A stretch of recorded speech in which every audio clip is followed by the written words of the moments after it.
Hi guys, ഇത് കണ്ട രണ്ടുപേരും കൂടെ അടി കൂടിയിട്ട് ഇവിടെ ഇരിക്കുകയാണ്.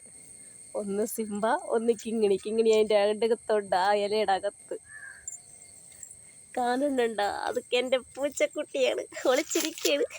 ഓടി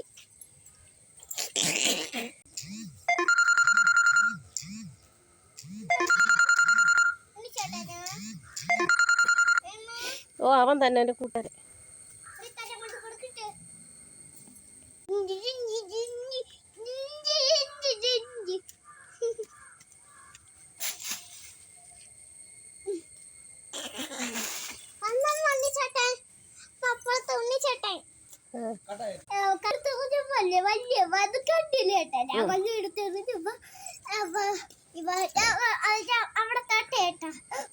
വലിച്ചു പറയണല്ലേ ആരാടാ എന്റെ വീട്ടിൽ വന്ന് മുമ്പിൽ തൊടുന്നതെന്ന് പറഞ്ഞ്